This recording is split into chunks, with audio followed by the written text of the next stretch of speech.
హల్లెలూయా. ముందుగా దేవాది దేవుడైనటువంటి మన పరమ తండ్రికి కృతజ్ఞతలు. ఆ కూర్చుని మీ అందరికీ కూడా యేసుక్రీస్తు నామములో వందనాలు. దేవుడిచ్చినటువంటి సమయంలో మనము ఒక విషయాన్ని జ్ఞాపకం చేసుకుని మన స్థితి, మన పరిస్థితి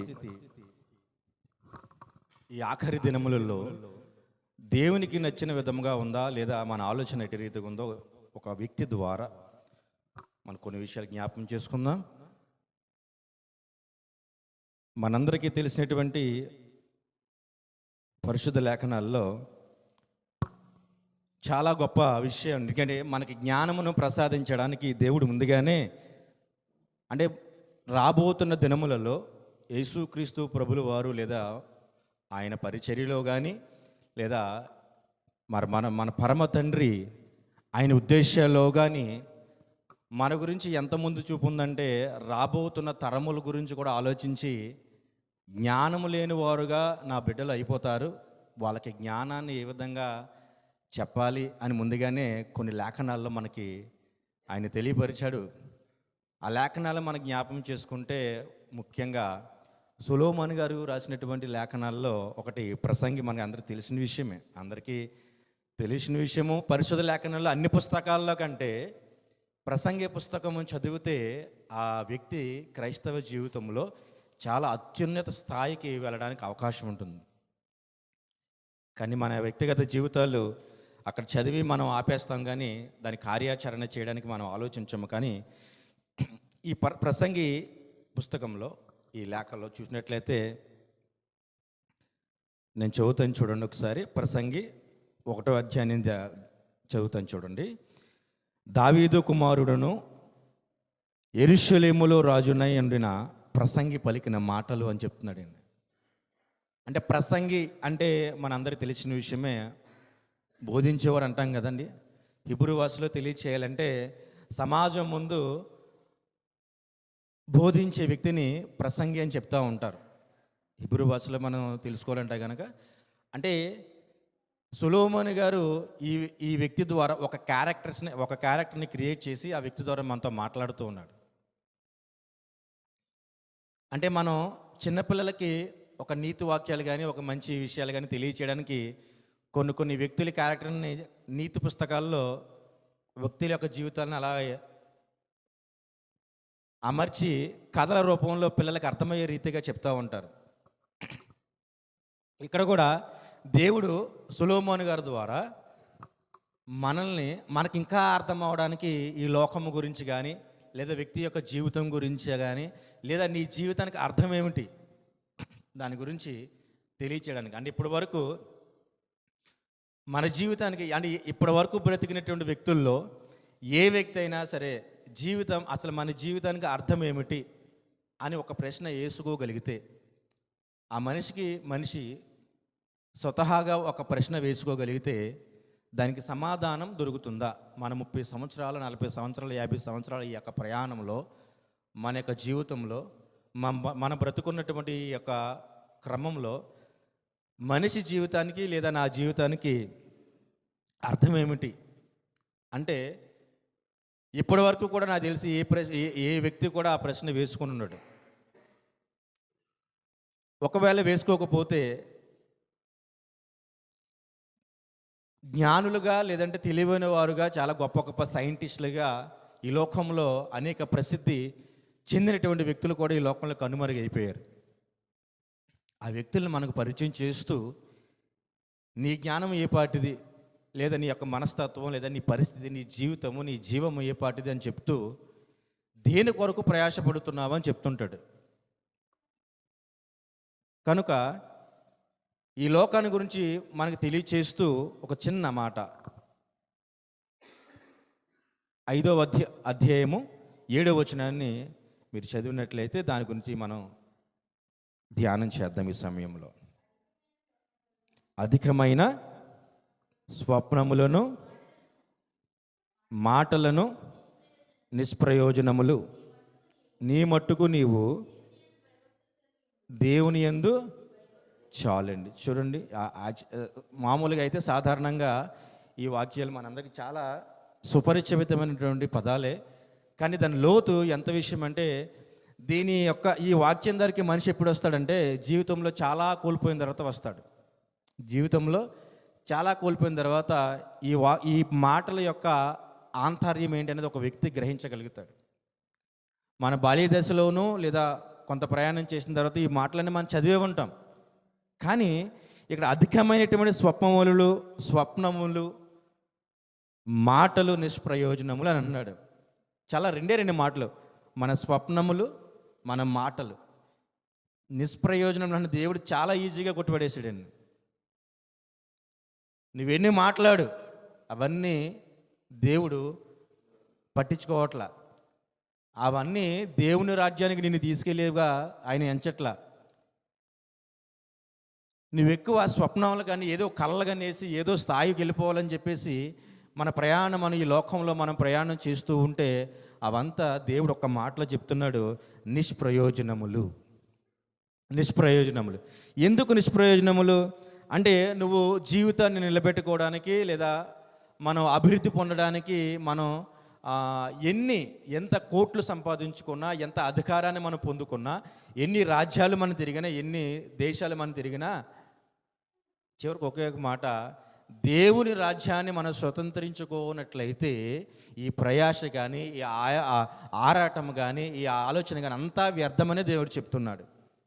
ఈ లేఖనాల్లో, ఈ ప్రసంగిలో మనకు ముఖ్యంగా మనల్ని పదే ఆలోచింప చేసేది ప్రతీది కూడా వ్యర్థం. అన్ని విషయాలను మనం పరిచయం చేస్తూ, మన ప్రయాస అంతటిని కూడా పరిచయం చేస్తూ, నీ నడకను పరిచయం చేస్తూ, నీ సంపదను పరిచయం చేస్తూ, నీ కుటుంబాన్ని ఈ యొక్క క్రమాన్ని పరిచయం చేస్తూ, లోకంలో నువ్వు తిరుగుతున్నటువంటి ప్రయాణాలను పరిచయం చేస్తూ, బంధువుల్ని పరిచయం చేస్తూ, స్నేహితుల్ని పరిచయం చేస్తూ, అన్నిటినీ పరిచయం చేస్తూ, అవన్నీ కూడా వ్యర్థమని దేవుడు చెప్తున్నాడు. అవన్నీ వ్యర్థమని చెప్తున్నాడు. అదేంటి, నేను గృహాన్ని నిర్మించుకున్నాను, ధనమును సంపాదించుకుని బ్యాంకులో సేవ్ చేసుకుంటున్నాను, నా పిల్లల కోసం నేను ముందు జాగ్రత్తగా ఆలోచించుకుంటున్నాను, లేదా నా కుమారుల కొరకు, నా పిల్లల కొరకు నేను స్థలాలు ఏర్పాటు చేసుకున్నాను, భవనాలు నిర్మించుకుంటున్నాను, ఇవన్నీ వ్యర్థం ఎందుకు అవుతుంది? ఎందుకు వ్యర్థము అంటే, వ్యర్థము ఎందుకంటే దేవుడి యొక్క తలంపులు నీకు లేకుండా, దేవుని యొక్క ఆలోచన లేకుండా, ముందుగా పిల్లల కొరకు కానీ, మన కొరకు కానీ, లేదా బంధువుల కొరకు పరలోక సింహాసనం వెదుట స్థలాన్ని సంపాదించుకోకుండా ఉన్న ఏ ఆలోచన అయినా సరే వ్యర్థమే. యేసుక్రీస్తు ప్రభుల వారు లేని ఆలోచన ఏదైనా సరే వ్యర్థమనే చెప్తున్నాడు ప్రసంగి. అంటే నువ్వు సంపాదించుకో, పిల్లల్ని ప్రయోజకులు చేయి, ధనము కూర్చుకో, బంధువులను సంపాదించుకో, నీ సామ్రాజ్యాన్ని విస్తరింప చేసుకో. కానీ ఇవన్నీ కూడా యేసుక్రీస్తు ప్రభుల వారు మన జీవితంలో లేకపోతే ఇవన్నీ వ్యర్థమనే చెప్తున్నాడు. అంటే నిడంబరంగా బ్రతకమని దేవుడు చెప్పలేదండి. కుటుంబం ఉన్నా, అవకాశం ఉన్నా, ఏదో ఒంటరిగా లేదంటే ఏమీ లేనివాడిగా బ్రతకమని దేవుడేం చెప్పలా. నీ కంటి ముందు ఆహారం ఉన్నా సరే తినకుండా ఉండమని దేవుడు చెప్పలా. నీ కళ్ళ ముందు కొంత సౌకర్యం ఉన్నప్పటికీ కూడా అనుభవించొద్దని దేవుడు చెప్పలా. కానీ అనుభవించే సౌఖ్యంలో కానీ, ఆదరించేటటువంటి బంధువులో కానీ ఎవరైనా సరే యేసుక్రీస్తు ప్రభుల వారు మన జీవితంలో లేకుండా, లేదా మన ఆలోచనలు లేకుండా ఎన్ని ఉన్నా సరే వ్యర్థమనే ఇక్కడ సొలొమోను గారు తెలియచేస్తున్నారు మనకి. ఎందుకంటే ఒకవేళ నువ్వేమైనా ఈ లోకంలో గొప్ప జ్ఞానవంతులు ఎవరంటే, మీకు ఒక ప్రశ్న నేను అడిగినట్లయితే ఎవరని చెప్తారు మీరు? అధిక తెలివైన వారు.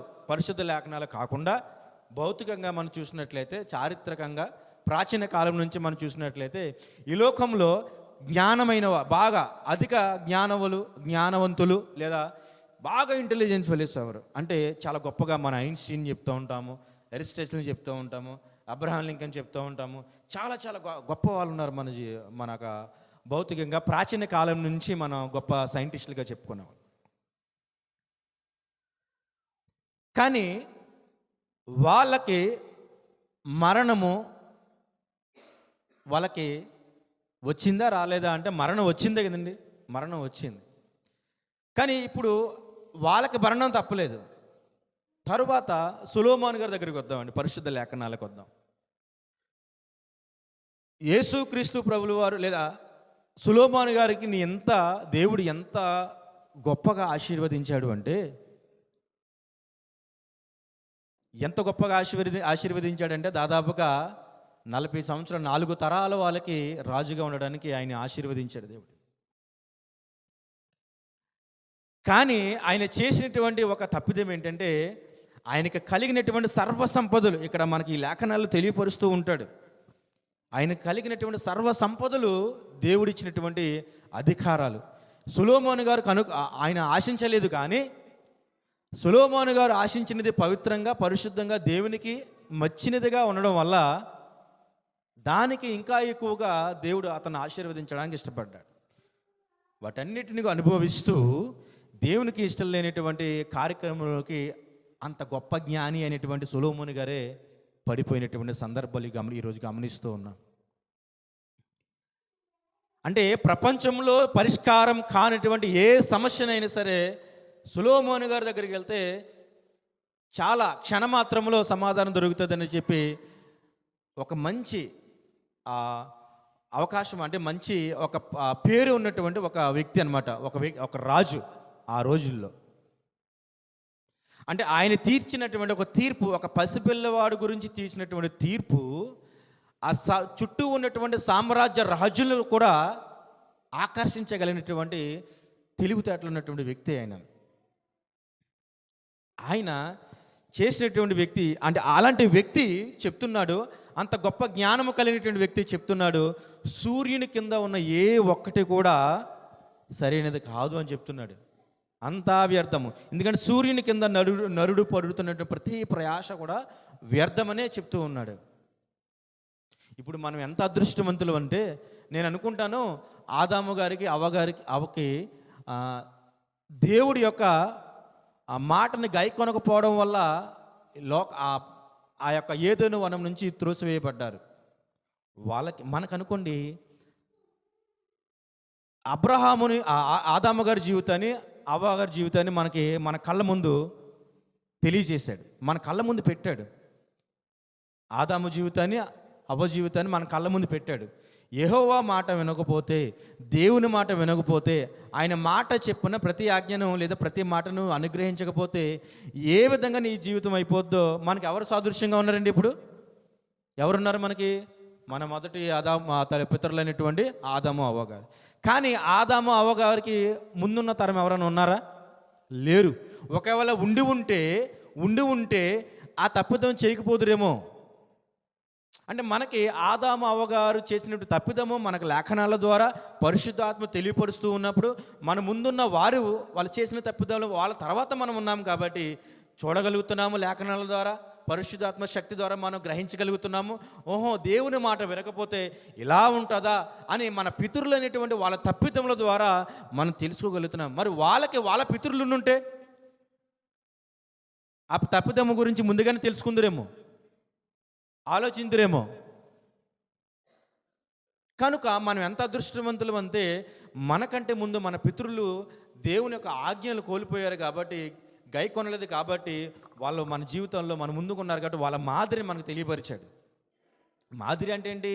వాళ్ళు మనకు చూపించాడు, అలా ఉంటే మన జీవితం ఎట్టి రీతిగా ఉంటుంది. అది గమనించిన మనం ఏం చేయాలంట? మన జ్ఞానము ప్రధానమైనదిగా మనం ఆలోచించకుండా, జ్ఞానము కలిగినటువంటి వ్యక్తి చెప్తున్నాడు, సూర్యుని కింద నరుడు పరుగుతున్న ప్రతి ప్రయాస వ్యర్థమని చెప్తున్నాడు. అలాంటి వ్యర్థమైనటువంటి యొక్క ప్రయాసలో నీ మాటలు ఎలాగున్నాయి, నీ స్వప్నములు ఎలాగున్నాయి అంటే, స్వప్నములు అంటే మనం నిద్రపోతున్నప్పుడు, మన పడక మీద ఉన్నప్పుడు, లేదా మన ఒంటరిగా ఉన్నప్పుడు మనకు కొన్ని ఆలోచనలు వస్తూ ఉంటాయండి. మనము గృహాన్ని నిర్మించుకోవాలంటే కొన్ని కోట్లు కావాలి, కొన్ని లక్షలు కావాలి, కొన్ని సంవత్సరాలు ప్రయాస. కానీ మన ఊహల్లో చాలా భవనాలను మనం నిర్మించేసుకోవచ్చు. మన ఊహల్లో మన జీవితాన్ని చాలా ధనవంతులుగా ఊహించేసుకోవచ్చు. ఈ రోజుల్లో యవనస్తులు కానీ, లేదా దేవుని యొక్క పరిశుద్ధాత్మ శక్తి చేత తాకబడినటువంటి వారు కూడా, బాప్తీసం పొందుకున్న వారు కూడా, దేవుని రుచి చూచిన వ్యక్తులు కూడా వాళ్ళ యొక్క ఆలోచనలు ఊహల్లో ఉండి ఎట్టి రీతిగా వాళ్ళ జీవితాన్ని నాశనం చేసుకుంటున్నారో మనం గమనించాలి. మరి సొలొమోను గారి యొక్క ఆలోచనలు చూసారండి. దేవుని యొక్క అద్భుతాలను లేదా దేవుని యొక్క ఆశీర్వాదాన్ని గ్రహించుకోకుండా దేవునికి చాలా చాలా చాలా అసహ్యమైనటువంటి పాపంలోనికి వెళ్ళిపోయిన తర్వాత దేవుడు ఊరుకుంటాడా? మన పరిశుద్ధ లేఖనంలో ఒక విషయం ఉంటుందండి. ఒక భర్తకి ఒక భార్య మాత్రమే అని ఉంటుంది ఒకటి. నేను ఒక మాట చెప్తూ ఉంటాను, నీవు పాపం చేస్తున్నావని, నువ్వు తప్పు చేస్తున్నావని, నువ్వు అపరాధం చేస్తున్నావని నీ ఆత్మని నీ శరీరం నుంచి దేవుడు ప్రత్యేకపరిచాడా, వేరుపరిచాడా? మనం తప్పు చేస్తున్నాం, దేవుని ఆజ్ఞల్ని మనం పాటించట్లేదు అని చెప్పేసి మనము మన శరీరంలో ఉండగా మన కార్యాల ద్వారా, మన క్రియల ద్వారా మన దేవుడు అనుగ్రహించిన ఆత్మకి మలినము కలిగిస్తున్నామని దేవుడు ఇచ్చిన ఆత్మను మన నుంచి ప్రత్యేకపరుస్తున్నాడా? దేవుడు ప్రత్యేకపరచట్లేదు కదండి. ఒకవేళ ప్రత్యేకపరిస్తే మన శరీరము నిర్జీవమైనది. అలాంటిది కుటుంబ జీవితాల్లో కలహాలు వచ్చి ఎంతమంది విడిపోతున్నారు అంటే, భార్యాభర్తలైనా లేదా స్నేహితులైనా లేదా బంధువులైనా విడిపోవడం అనేది సమంజసమా? అంటే నీ శరీరము కానీ నీ యొక్క ఆలోచనగా సహకారంగా లేవని దేవుడి యొక్క కొలమానం లేకుండా ఉంటే దేవుడు ఆయన అనుగ్రహించిన ఆత్మ నీ నుంచి తీసివేయట్లేదే.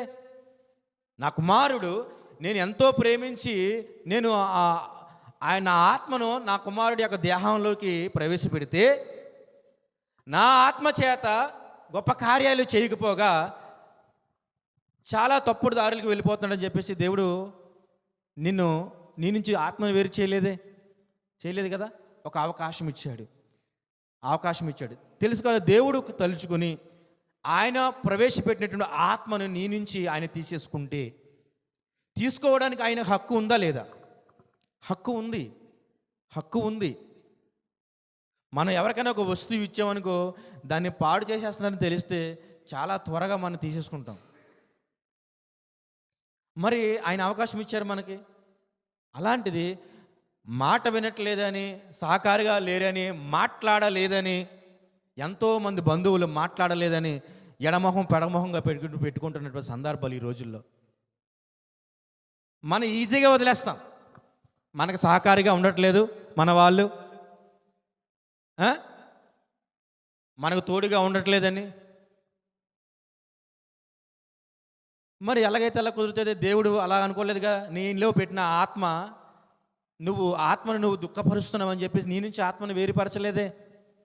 కనుక మనందరూ కూడా అంటే జ్ఞానము కలిగిన వాళ్ళు ఆలోచించుకోవాల్సిన విషయం ఏంటంటే, మన ప్రతి ఒక్కరిని రక్షించడానికి మనం ఉన్నాం కనుక ఓపికతో సహనముతో మనం ఉండవలసిన అవసరం ఉంది.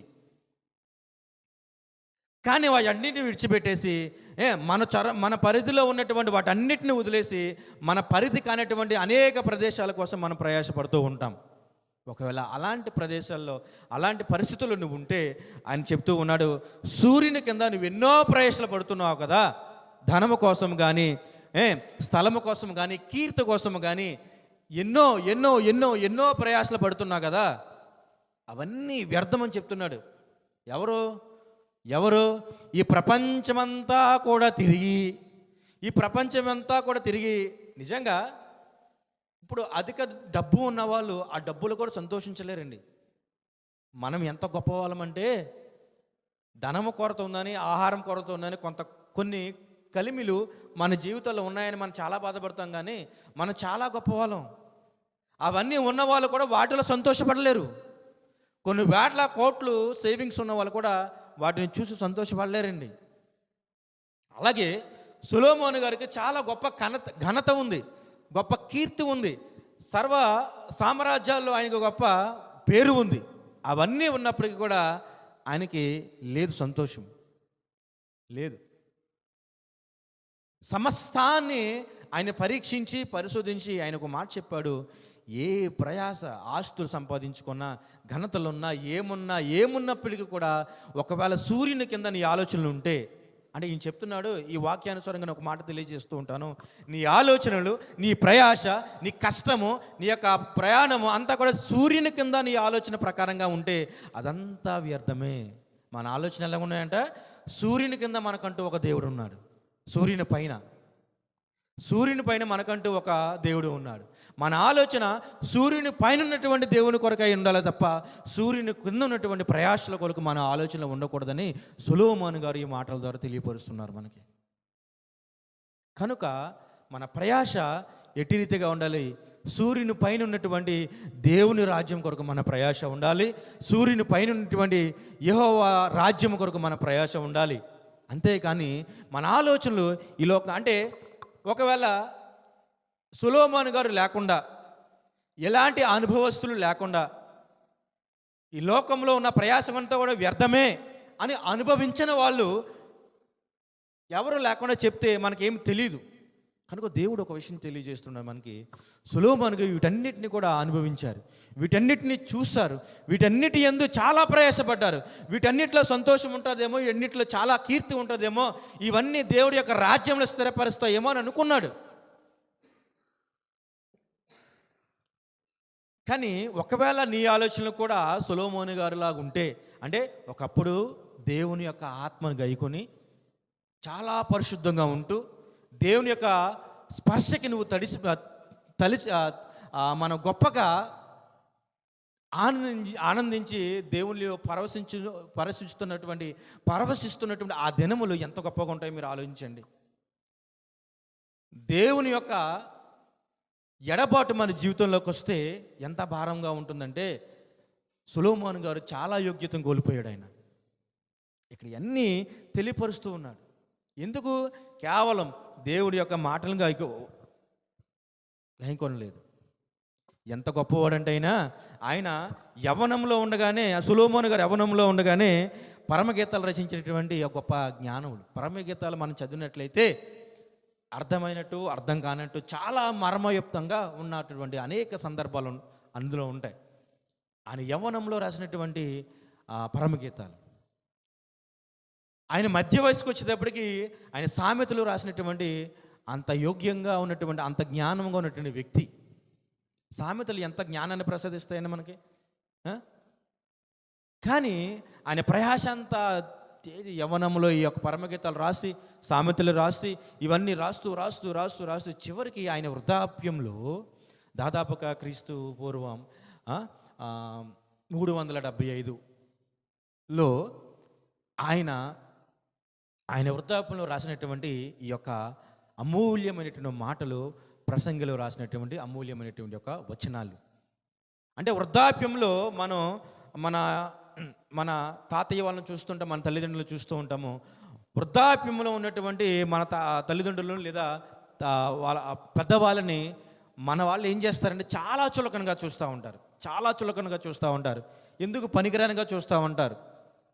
వాళ్ళ వస్త్రాలు, వాళ్ళ దగ్గర నుంచి వచ్చినటువంటి విధి, ఇవన్నీ కూడా చాలా అసహ్యంగా కనిపించినప్పటికీ చాలా దారుణంగా చూస్తూ ఉంటారు. కానీ వృద్ధాప్యంలో ఉన్నటువంటి సొలొమోను గారు రాసినటువంటి మాటలు ఎంత గొప్పగా ఉన్నాయో చూడండి ఒకసారి. ఈ తరములో ప్రతి ఒక్కరు తెలుసుకోవాల్సిన విషయం ఏంటంటే, ఒక విషయం మనం మాట్లాడాలంటే, మంచి తరము ఇప్పుడున్నదంతా కూడా మంచి తరమా, చెడ్డ తరమా? చెడ్డ తరం అంతా, చెడ్డ జనరేషన్ అంతా కూడా చెడ్డ జనరేషన్. నేను అనుకుంటాను నా అనుభవాల ద్వారా మంచి తరం అంతా కూడా మన తల్లిదండ్రులతోనే అంతరించిపోయిందని నేను అనుకుంటాను. కాదంటారా? మన మంచి తరం అంతా కూడా మన తాతయ్య వాళ్ళతోనే, ఆ జనరేషన్తోనే అంతరించిపోయిందని నేను అనుకుంటాను. ఎంత గొప్ప జ్ఞానము, ఎంత గొప్ప అనుభవాలు వాళ్ళు పంచేవాళ్ళు మనకి. మన తల్లిదండ్రుల తరము అంతరించిందంటే, ఆ తరం అంతరించిందంటే, ఆ తరము తర్వాత జరుగుతున్న ప్రతి తరము కూడా ఎందుకు పనికిరనటువంటి అజ్ఞానంలో కూరిపోతున్నటువంటి జనరేషన్స్ అంతా కూడా. సరైన ఆలోచన ఉండదు, సరైన క్రమం ఉండదు, పిల్లల పట్ల సహనం ఉండదు, దేవుని పట్ల భయం ఉండదు, సంపద పట్ల నీతి ఉండదు. ఉందంటారా? బిడ్డల్ని ప్రేమగా పెంచేటువంటి తరం ఉందంటారు ఈ రోజుల్లో. బిడ్డల్ని దేవునికి అనుసంధానం చేస్తున్నటువంటి తల్లిదండ్రులు ఉన్నారంటారు ఈ రోజుల్లో. సంపద నీతిగా, న్యాయంగా సంపాదిస్తున్నటువంటి ఉద్యోగస్తులు ఉన్నారు ఈ రోజుల్లో. లేరు. కుటుంబం కొరకు కుటుంబము, పిల్లల కొరకు లేదా వ్యక్తుల కొరకు వ్యక్తులు ఆలోచిస్తున్నటువంటి సందర్భాలు ఉన్నాయా బంధువుల మధ్య? లేదు. అలాంటి దౌర్భాగ్యమైనటువంటి మానవ సంబంధాల్లో ఈ జనరేషన్లో మనం బ్రతుకుతూ ఉన్నాము.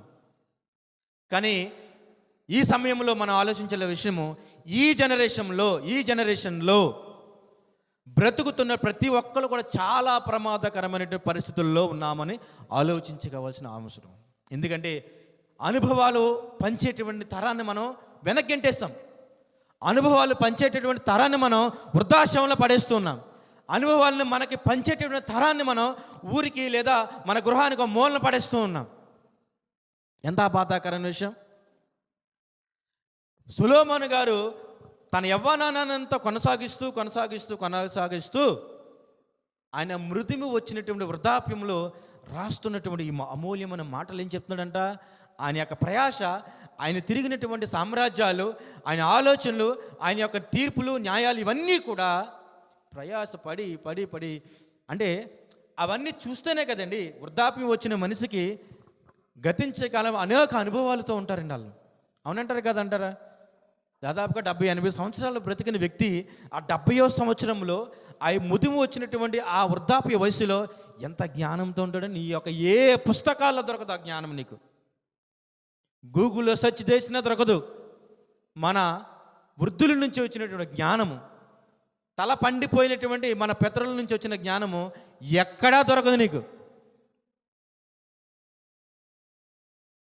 కానీ సొలొమోను గారు అదే స్థితిలో తెలియపరుస్తూ ఉన్నాడు. ఎంత గొప్ప విషయాలు తెలియపరుస్తున్నాడు అంటే, సూర్యుని కింద నీ ప్రయాస అంతా వ్యర్థమని చెప్తున్నాడు. కానీ మన ప్రయాస దేని కొరకు? మనం దేవుని వాక్యం లేకుండా. ఎందుకంటే మన ప్రయాస ఎంత కూడా ఎలా ఉంటుందంటే, ఎంత కన్నింగ్ ఆలోచనలు ఉంటాయంటే మానవ దృష్టిలో చాలా కన్నింగ్ ఆలోచనలు. నా నా నా నా ప్రతి దాంట్లో నా అనే ఒక ఆలోచన తప్ప మన అనే ఆలోచన చాలా తక్కువైపోతూ ఉంటుంది. మనకు సంబంధించిన వ్యక్తి చనిపోతే వెళ్ళి దగ్గరికి వెళ్ళి మనం మాట్లాడతాం, కల్లాలా నీళ్ళు పట్టుకుంటాం తప్ప బ్రతికుండగానే మనం మన వాళ్ళని అలాగా దగ్గర తీసుకోలేనటువంటి పరిస్థితులు. ఓకే, దేవుని వాక్యం తెలియని వాళ్ళు, విశ్వాసం లేని వాళ్ళు, అజ్ఞానంలో ఉన్నవాళ్ళు. కానీ మనకు అజ్ఞానం ఉందా? విశ్వాసం ఉంది. దేవుని వాక్యం మనకు తెలుసు, దేవుని యొక్క భయం మనకు తెలుసు. కనుక పక్షపాతము లేకుండా తారతమ్యం లేకుండా ప్రతి ఒకరిని ఒకలాగా మన ఆలోచనలు ఉండకూడదు. కానీ ఎందుకు ఉండకూడదు అనుకుంటే అంటే చెప్తున్నాడు, నీ ప్రయాస ఏటి? ధనము గురించి ఆలోచించి నీ క్రమాన్ని మర్చిపోతున్నావు. ఆస్తుల కోసం, అంతస్తుల కోసం, లేదా భవిష్యత్తులో నీ కుమారులు నీ కుమార్తెలు ఒక స్థాయిలో ఉండాలని నువ్వు పరుగు పెడుతూ దేవుని సన్నిధికి రాకుండా నువ్వు మానేస్తూ ఉన్నావు. ఈ ప్రపంచంలో స్థలాలను నువ్వు ఆక్రమించుకోవాలని లేదా స్వాధీనపరచుకోవాలని డబ్బు సంపాదిస్తూ పరలోక రాజ్యాన్ని సంపాదించుకునేటువంటి ప్రయత్నం నువ్వు కోల్పోతున్నావు. ఎంత బాధాకరమైన విషయం ఏంటంటే, నీ కుమారుల కొరకు స్థలాన్ని సిద్ధపరుస్తున్నావే, దేవుని రాజ్యంలో నీ కుమారుల స్థలం ఏంటి? ఆలోచించావా? ఈ రోజైనా ఆలోచించావా? రాబోతున్నది వేసవకాలం, మనందరికీ తెలిసిన విషయమే. సంవత్సరము మన చుట్టూ అనేకమైనటువంటి ఉష్ణోగ్రతలు పెరిగిపోతూ ఉన్నాయి. కానీ అనేక మంది వృద్ధులు, చంటిబిడ్డలు చనిపోవడానికి ఆ కారణమవుతుంది అదంతా కూడా. కానీ ఈ ఉష్ణోగ్రతలు పెరిగిపోవడానికి కారణం ఏంటి? మనుషుల యొక్క క్రియలు కాదంటారా? మనిషి యొక్క ఆలోచనలు కాదంటారా? మనిషి యొక్క ఆలోచనలు చెట్లు కొట్టేయడము, ఇండస్ట్రీలు కట్టేయడము, సంపద కొరకు, ఆస్తులు కూడబెట్టుకోవడం కొరకు. మరి ఆలోచనలు కాదా ఈ లోకంలో అనేకమైనటువంటి వాతావరణ మార్పులు తీసుకురావడానికి కారణం? మరి భావితరాలు అలాంటి పరిస్థితులు ఏ విధంగా బ్రతకగలుగుతాయి? ఆహారం లేని క్షణాలు వస్తాయి మన జీవితాల్లోకి, నీరు లేనటువంటి పరిస్థితులు వస్తూ ఉంటాయి మన జీవితాల్లోకి. మరి ఇలాంటి పరిస్థితుల్లో నీ భావితరాలు, నీ కుమారులను, నీ కూతురులను, నీ నెక్స్ట్ జనరేషన్ నువ్వు ప్రవేశపెడుతున్నావే. కానీ ఒక విషయం జ్ఞాపకం చేస్తున్నాను, ఈరోజు ఈ లోకంలో ఆహారం లేకపోయినా, నిలువ నీడ స్థలము లేకపోయినా,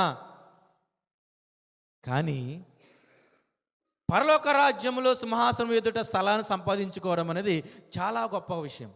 ఆమేన్.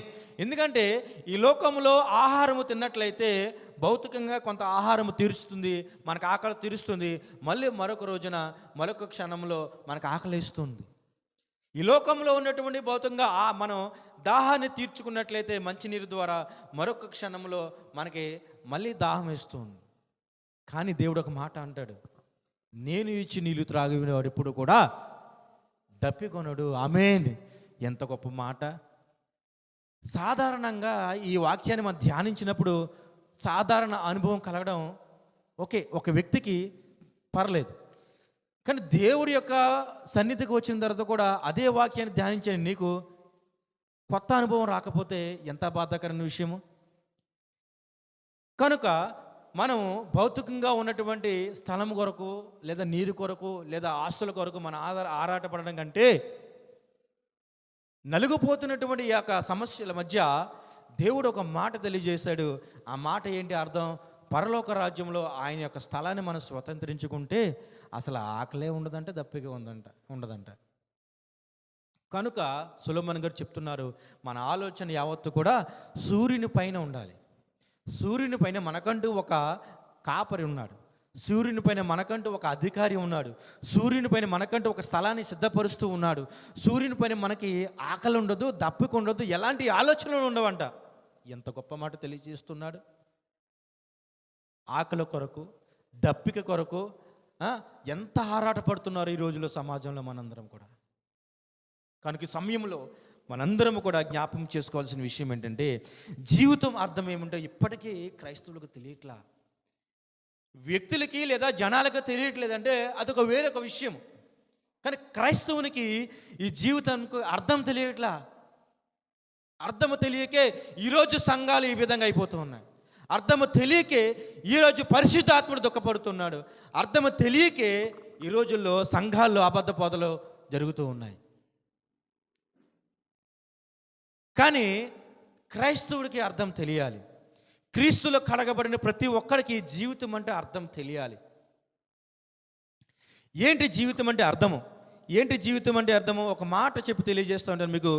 జీవితం అర్థం ఏంటంటే, జీవితం కొరకు అర్థం తెలుసుకోవడానికి ఎన్నో ప్రయోగాలు చేస్తాం.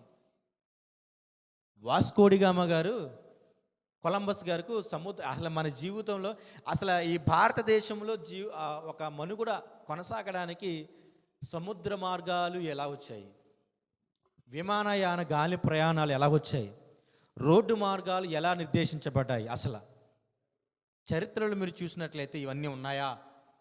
లేవు, ఇవన్నీ లేవు. కానీ ఇన్ని రకాల ప్రయాసలకు దేవుడి యొక్క మనుషుల యొక్క ఆలోచన అనేక విధాలుగా ప్రపంచం మొత్తం వ్యాప్తించిందే. కానీ మనిషి తలుచుకుంటే జీవితానికి అర్థమేంటో గ్రహించలేడా? గ్రహించగలడు. జీవితానికి అర్థం గ్రహించగలడు. ఎందుకంటే ఒక మాట మనం గ్రహించినట్లయితే ఒక మాట తెలియజేస్తాడు ప్రసంగిలోనే. ఒక మాట మీకు తెలియజేస్తాను.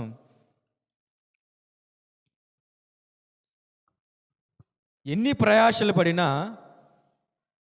మన జీవితానికి అర్థం ఏంటంటే, మానవ కోటికి ఇదే అని ఒక విషయాన్ని దేవుడు తెలియజేస్తుంటాడు. చూడండి ఒకసారి 6వ అధ్యాయము ప్రసంగి 6:12 వచనాన్ని మనం జ్ఞాపం చేసుకుందాం.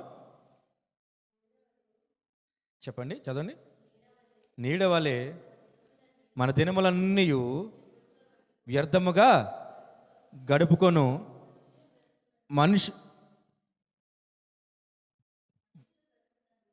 మనుషుల బ్రతుకునందు ఏది వారికి క్షేమకరమైనదో ఎవరికి తెలియను. వారు పోయిన తర్వాత ఏమి సంభవించినో వారికి ఎవరు చెప్పగలరు అని అంటున్నాడండి. చూసారండి, అంటే చనిపోయిన తర్వాత మనం ఏది గ్రహించలేము. చనిపోయిన తర్వాత ఒక వ్యక్తికి మన సువార్త చెప్పలేము. ఎవరైనా వ్యక్తి చనిపోతే ఆ వ్యక్తి దగ్గరికి వెళ్ళి మన సువార్త చెప్పలేము. ఎవరైనా ఒక వ్యక్తిని చనిపోతే, లేదంటే మనమైనా సరే చనిపోయిన తర్వాత ఏది మనం సాధించలేము.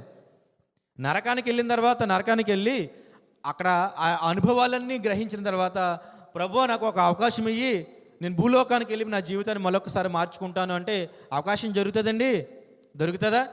దొరకదు. అది కూడా దేవునికి దృశ్య రూపంగా పరిశుద్ధ లేఖనాల్లో ధనవంతుడు రూపంగా తెలియజేశాడు. ప్రతిదీ మన తరంలో మన ముందున్న వారి ద్వారా తెలుసుకోవడానికి అవకాశం ఉంది. ఎంత గొప్ప అదృష్టవంతులో మనం. ఒకవేళ మనమే మొదటి తరం అయితే, మనదే మొదటి తరం అయితే అవకాశం ఉండదు, మనకి ఛాన్సులు ఉండవు. కనుక ఇవన్నీ మన పితరులైనటువంటి కొంతమందిని జ్ఞాపకం చేసుకుని, ధనవంతుడి జీవితాన్ని జ్ఞాపకం చేసుకుని, సొలొమోను గారి యొక్క ప్రయాసని జ్ఞాపకం చేసుకుని, ఆయన యొక్క క్రమము ఇటు రీతిగా దారి తప్పిందో ఇవన్నీ జ్ఞాపకం చేసుకుని మన యొక్క ప్రయాస ఇటు రీతిగా ఉందో చూసుకోవాలి. ఎందుకంటే మన యొక్క యాత్ర, క్రైస్తవులుగా మన యొక్క యాత్ర దేవుని యొక్క రాజ్యాన్ని స్వతంత్రించుకోవడానికి అనే మనందరికీ తెలిసిన విషయమే.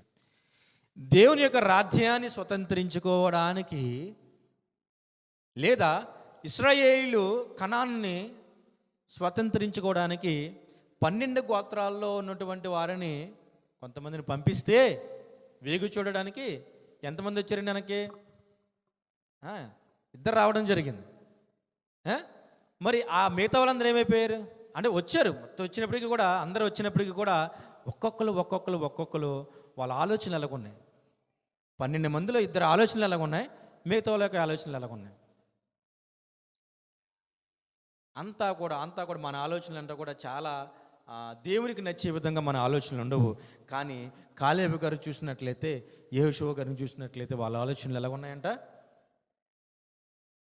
చాలా దేవునికి యోగ్యంగా, దేవునికి నచ్చినట్టు విధంగా ఉన్నాయి.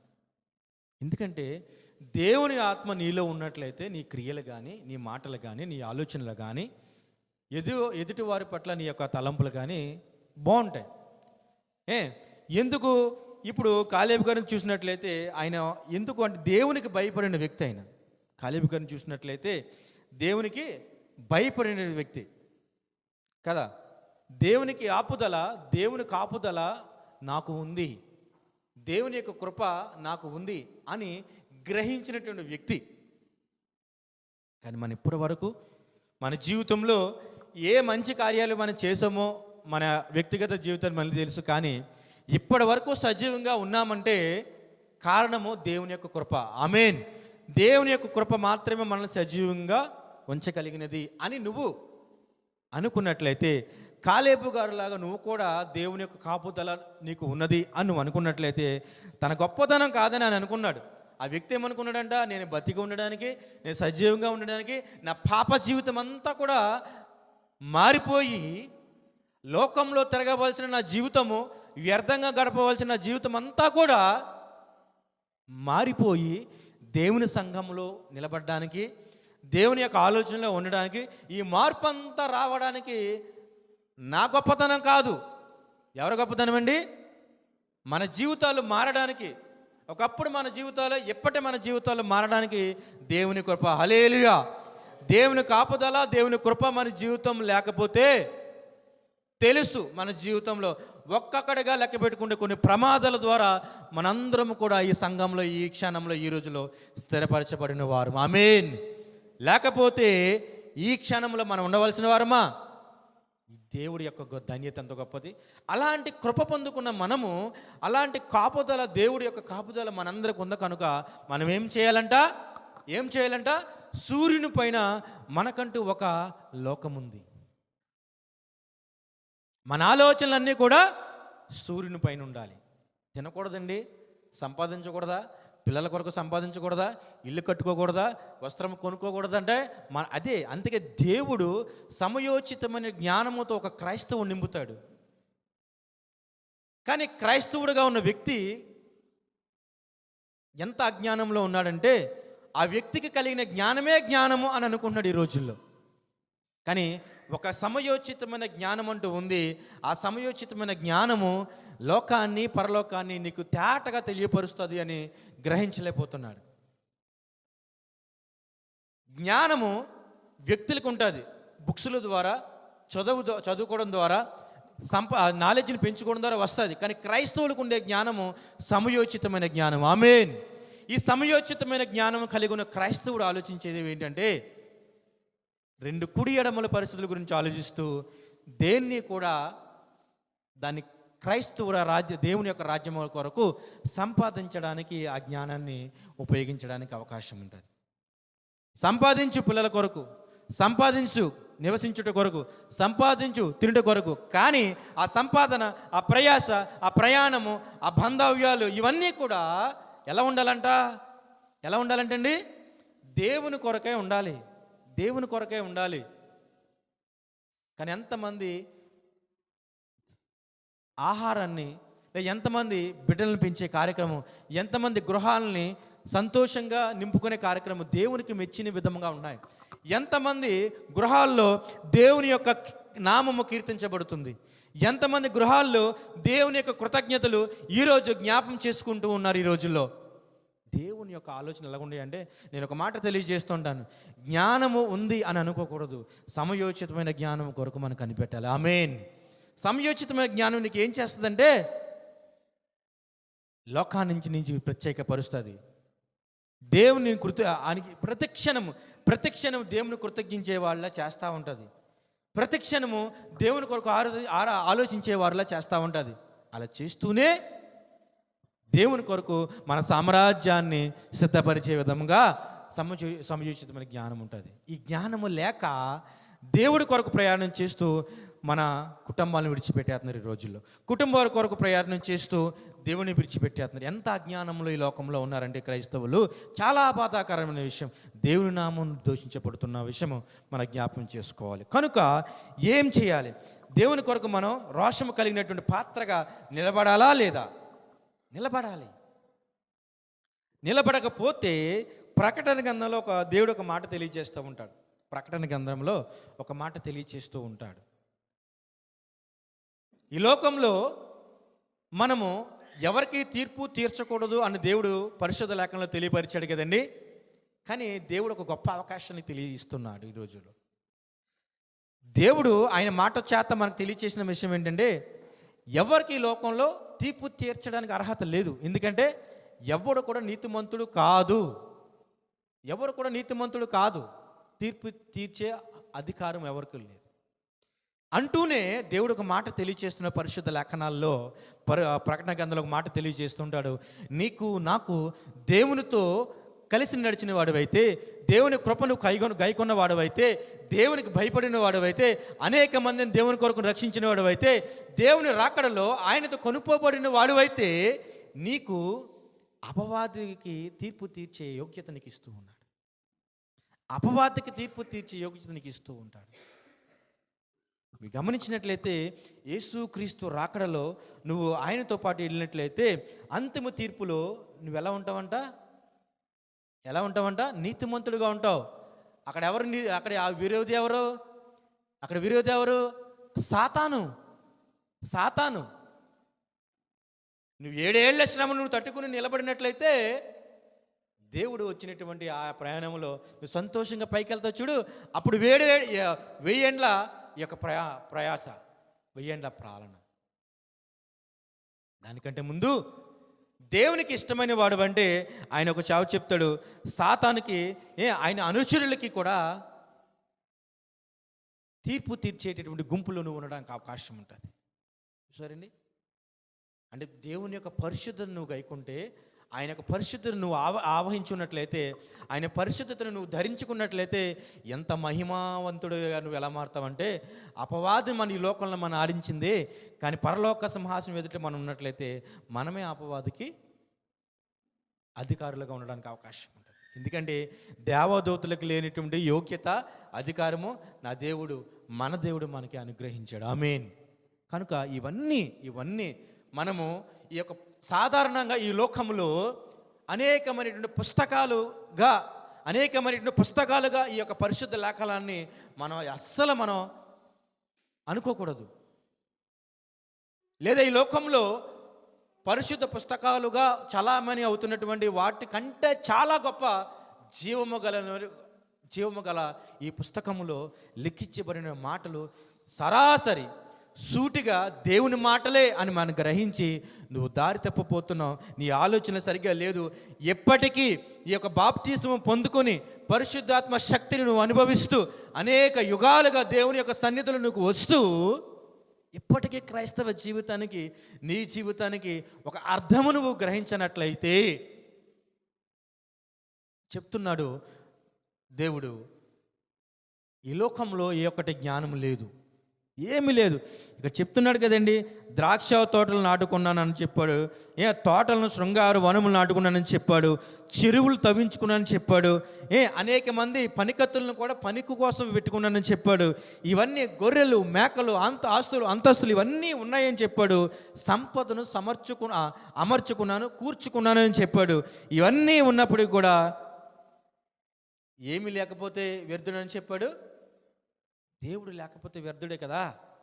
కనుక ఈ లోకంలో ఆయన చివరికి ఒక మాట చెప్పాడండి.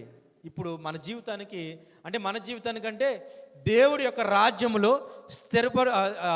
ఉండాలి, దేవుని రాజ్యాన్ని స్థిరపరచుకోవాలి అని ఎవరైతే ఆశిస్తున్నారో వాళ్ళందరికీ ఒక మాట ఏంటంటే, ఇప్పుడు సొలొమోను గారు ఒక మాట చెప్తున్నారు, మనం ఆలోచించాలి. ఏంటంటే, నా కన్నులు ఆశించిన వాటిలో దేనిని అవి చూడకుండా నేను అభ్యంతరము చేయలేదు. చూసారండి, 2వ అధ్యాయంలో 10వ వచనంలో ఉంటుంది. అంటే దేవుడితో అనుభవం ఉన్న వాళ్ళు ఇంకా ఒక ముందుకేసి ఆయన యొక్క రాజ్యంలో ఒక స్థానాన్ని సంపాదించుకుని దేవునితో యుగాయుగములు పరిశుద్ధుడు పరిశుద్ధుడు పరిశుద్ధుడు అని ఆయన ఆరాధించడానికి అర్హులుగా ఉండాలని ఆశపడుతున్న ఎవడైనా ఇప్పుడు సొలొమోను గారు చెప్తున్న మాట ఏంటంటే, ఈ మాటను గ్రహించాలి. అంటే లేదండి, నేను లోకంలో తిరుగుతుంటాను, లోకంలో నా జీవితాన్ని ఇచ్చేస్తాను అనుకున్న వాళ్ళకి ఎలాంటి అవకాశం లేదు. పర్లేదు, తినొచ్చు, తాగొచ్చు, తిరగొచ్చు, ప్రయాసపడవచ్చు. చివరికి ఏమవుతుందో మనందరికీ తెలిసిన విషయం. కానీ ఎవరైతే పరిశుద్ధపరచబడి బాప్తిసం పొంది రక్షణ అనుభవాన్ని అనుభవించి ఒకవేళ సంఘానికి వస్తూ దేవుని అనుభవిస్తూ వ్యక్తిగత ప్రయాసల చేత బలహీనమవుతున్న వాళ్ళు ఎవరైనా ఉంటే ఈ మాట మన కోసమే తెలియచేస్తున్నాడు. ఏంటంట, నా కన్నులు, మన కన్నులు ఆశించిన వాటిలో దేనిని అవి చూడకుండా, లేదా నీ ఆలోచన, నీ కన్నులు లేదా నువ్వు అనుకున్న ఆలోచనలకి ఏ ప్రయాస అయితే చేసావో వాటి కోసం నేను ఎంత ప్రయాస చేశాను, అన్నీ అనుభవించాను.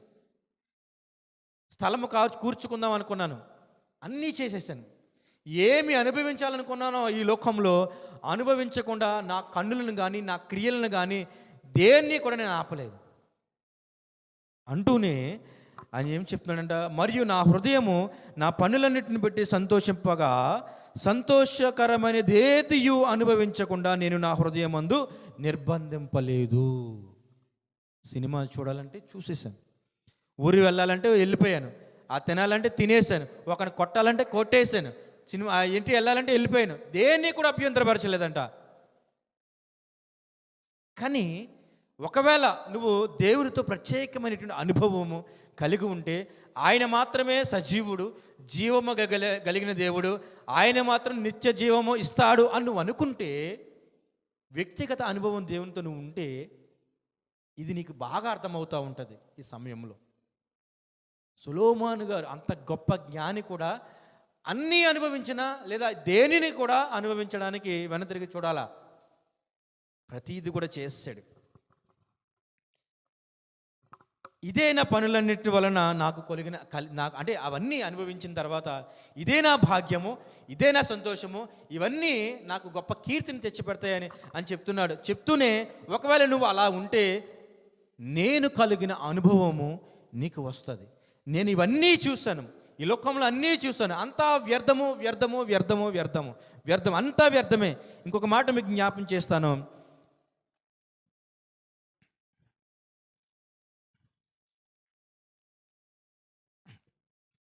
9వ వచనము, 1వ అధ్యాయం 9వ వచనము. మునుపు ఉండినదే ఇక ఉండబోనది, మునుపు జరిగినదే ఇక జరగబోనది, సూర్యుని కింద నూతనమైనది ఏదీ లేదు. చాలండి, సూర్యుని కింద నూతనమైనది ఏదీ లేదు. ఒకవేళ నువ్వు ప్రయాస పడుతున్నావేమో నూతనంగా చేయడానికి,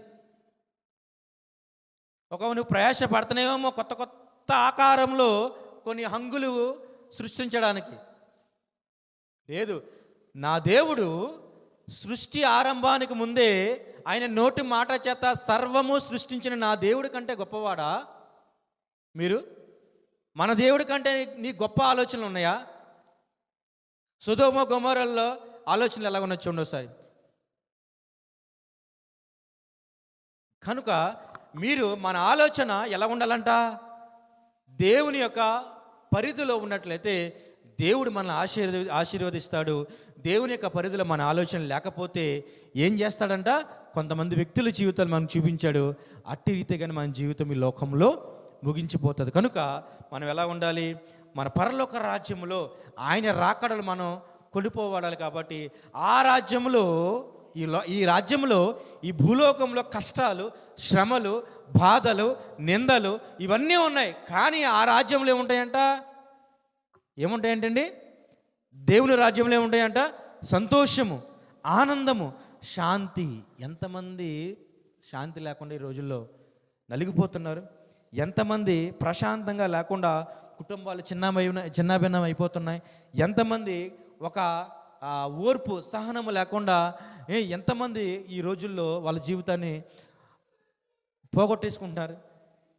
కనుక మన జీవితాల్లో, మన శరీరంలో దేవుడు ఆత్మని అనుగ్రహించాడు. అనుగ్రహించిన ఆత్మ, దేవుని చేత అనుగ్రహించిన ఆత్మ దేవుని చేతనే తీర్చివేయబడాలి. ఆమేన్. దేవుని చేత అనుగ్రహించిన ఆత్మ మన శరీరంలోకి ఆయన చేతనే ప్రత్యేకించబడాలి. కానీ అది కాకుండా కుటుంబంలో ప్రశాంతత లేక, క్రమం నెమ్మది లేక సొంతంగా వాళ్ళ జీవితాన్ని ఈ లోకంలో ముగించేస్తూ ఉన్నారు. ఈ రోజుల్లో సొంతంగా హత్య చేసేసుకుంటున్నారు, మరణమైపోతున్నారు, జీవితాన్ని మధ్యలోనే ముగించేస్తూ ఉన్నారు. నీకు హక్కు లేదు, నీ ప్రాణాన్ని తీసుకునే హక్కు నీకు లేదు. అసలు నీ శరీరంలో నీ ప్రాణాన్ని పెట్టింది నువ్వు కాదు. ఒక షాపింగ్ మాల్కి వెళ్ళి ఒక వస్తువుని కొనుక్కుంటే ఆ వస్తువు పైన సర్వ హక్కులు నాకే ఉంటాయి. ఉండవండి? పక్క వాళ్ళకు ఉంటాయా? ఉండవు. యజమాని షోకేజ్లో వస్తువుని పెట్టినప్పుడు వెల పెట్టి కొనుక్కున్న మన చేతికి వచ్చిన తర్వాత ఆ యజమానికి కూడా హక్కు ఉండదు. అవునా కదండి? అవునా కదా? అవును. మన జీవితంలో మన జీవితాన్ని ఇచ్చింది దేవుడు. మన జీవితంలో మన శరీరంలో ఆత్మను ప్రవేశపెట్టింది దేవుడు. నువ్వు నడవమంటే ఇటు నడవమంటే అటు నడుస్తున్నాం. దేవుడు ఏం చేయమంటే అది చేస్తున్నాం. నీకున్న సంపద, నీకున్నటువంటి ఇది, నీకున్న ఉద్యోగము, నీకున్న పిల్లలు, నీకున్న ఆరోగ్యము, ఇదంతా కూడా దేవుడు పెట్టినటువంటి అద్భుతమైనటువంటి క్రియలు, ఆశీర్వాదాలు. ఇవన్నీ దేవుడు పెట్టాడు. మరి దేవుడు పెట్టినటువంటి యొక్క ఆత్మని తీసుకునే హక్కు ఎవరికి ఉంటుందండి? దేవునికే ఉంటుంది. కనుక మనము బ్రతకాలి, అనేక మంది కొరకు మనం ప్రార్థన చేయాలి. బ్రతుకుతూనే ఈ లోకంలో ఉన్నటువంటి సర్వ సంపదల కొరకు కాకుండా పరలోక రాజ్యంలో ఉన్నటువంటి యొక్క దేవుని కొరకు మనం ఆలోచించి మనము పొందుకునేటువంటి యోగ్యత, పరలోక రాజ్యంలో ఉన్నటువంటి స్థానము అనేక మంది కొరకు కూడా మనం సంపాదించాలని అట్టి జ్ఞానం మనకు కలిగి ఉండాలి. కనుక మన జ్ఞానము ఏ పాటిది, మన యొక్క ఆలోచనలు ఏ పాటిది, మనం ఒక సొలొమోను గారి ద్వారా తెలుసుకున్నాం. అంత గొప్ప జ్ఞానం ఉన్న అతను కూడా అంతా తిరిగి ఆయన ముద్దు వచ్చినప్పటికీ ఈ లోకంలో ఏమీ లేదు. ఏమన్నాడు? నేత్రాస, జీవాస, ఏమన్నాడండి? నేత్రాస, జీవాస. ఇవన్నీ కూడా క్రైస్తవుల్ని ఈ లోకంలోకి పడగొట్టేస్తే తప్ప, అపవాది కప్పందహస్తాలు లాగేస్తే తప్ప మన ఆలోచన ఎలా ఉండాలంటే అండి, పరిశుద్ధంగా ఉండాలి, పరిశుద్ధుడైన దేవుడి కొరకు ఉండాలి. చివరికి మనందరము కూడా దేవునికి నచ్చినట్లుగా పరిశుద్ధ రాజ్యాన్ని పొందుకోవడానికి మనందరం కూడా సిద్ధంగా ఉండాలని ఈ లేఖనాల ద్వారా తెలియవచ్చు. ఈ యొక్క మాటలు మనందరి విడుకులలో దేవుడు ఆశీర్వదించి భద్రపరచును గాక. ఆమేన్.